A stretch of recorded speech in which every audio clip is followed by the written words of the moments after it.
She left her home that morning with plans no different than any other day. She never imagined that by nightfall, her name would be whispered in panic, and her face would flood news stations. For weeks, investigators searched in circles, desperate for answers. Families clung to hope. And then, just when the trail had gone cold, a single, chilling clue surfaced. A detail so small it almost seemed confused. But once uncovered, it unraveled everything. It exposed lies, shattered alibis, and pointed directly to the one person no one wanted to believe could be responsible.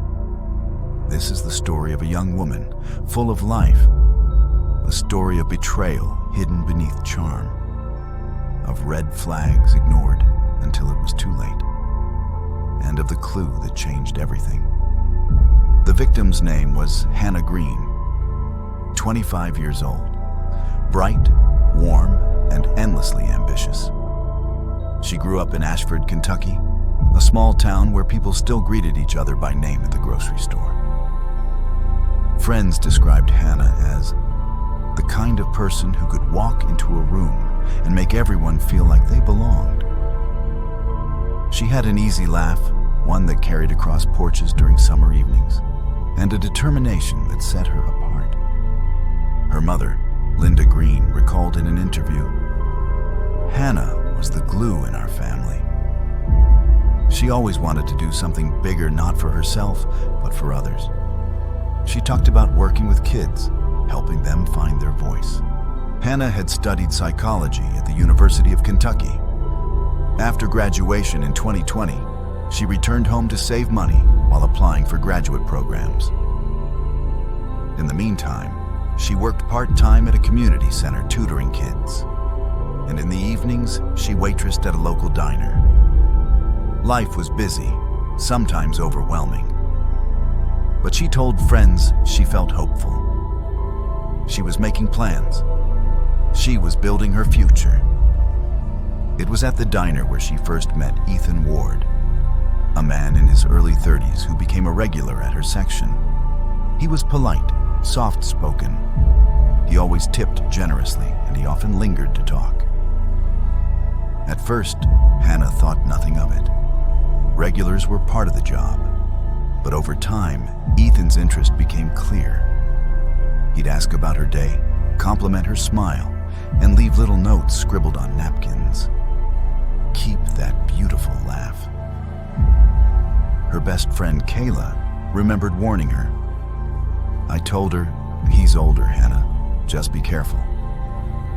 But she said he seemed harmless. Kinda lonely, maybe. She didn't want to judge. By late 2021, Hannah agreed to meet Ethan outside of work. Coffee turned into dinners, and dinners turned into late-night drives through back roads. To those around her, the relationship seemed sudden. But Hannah brushed off concerns, saying he was different from guys her age. At first, things seemed fine. Ethan was attentive, always eager to spend time together. Too eager, some would later say. He began texting constantly, sometimes dozens of times a day. If she didn't reply right away, he'd ask where she was, who she was with, and why she was busy. Hannah once told Kayla, "It's like sweet, but also a little much. He just worries, I think." But the worry soon turned to control. Ethan discouraged her from spending time with friends. He criticized her for working late shifts. He'd drive by the diner just to check in. By spring 2022, Hannah's family noticed her withdrawing. She stopped talking about graduate school. She stopped laughing as easily. Her brother, Daniel Greene, said, "She was still our Hannah, but there was this weight on her, like she was carrying something she couldn't put down." The relationship spiraled quickly. In July 2022, neighbors recalled loud arguments outside Hannah's home, Ethan accusing her of ignoring him. Hannah's voice raised in frustration. One night, Linda overheard her daughter crying in her room.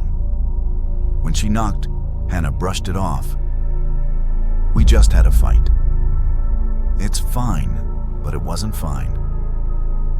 Hannah confided to a coworker that Ethan had shown up unannounced at her workplace, that he'd grown jealous of a male friend she'd hugged after church, that he'd threatened to leave if she didn't prove her commitment.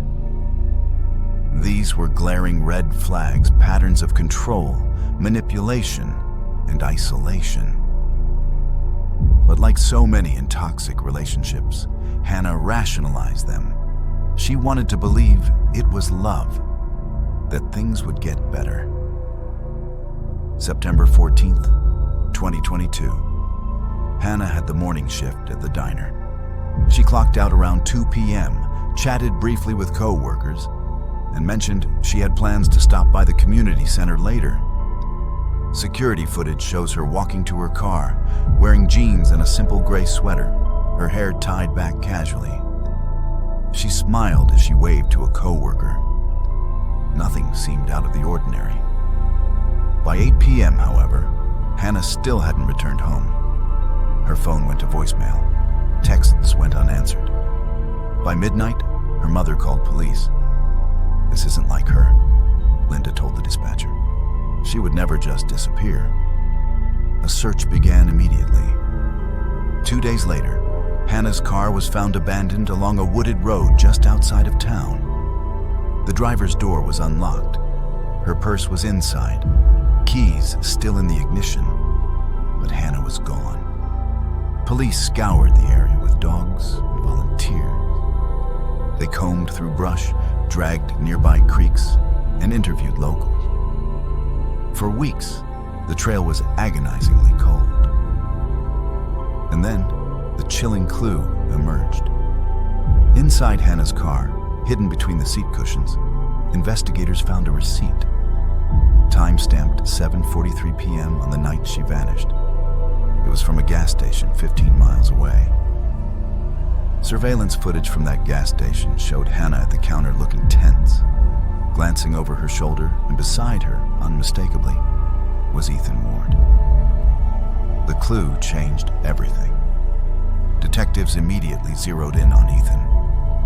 When first questioned, he claimed he hadn't seen Hannah that night. He insisted they'd broken up weeks earlier. But the receipt and footage destroyed his alibi. Pressed further, Ethan admitted they'd met up, but he insisted he'd dropped her back at her car and left. Detectives weren't convinced.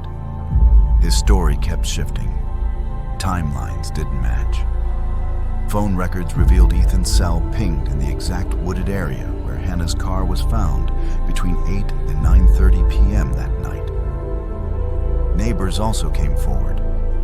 One recalled seeing Ethan's truck parked near the diner that afternoon. Another reported hearing shouting near the wooded road. Piece by piece, the case against Ethan grew.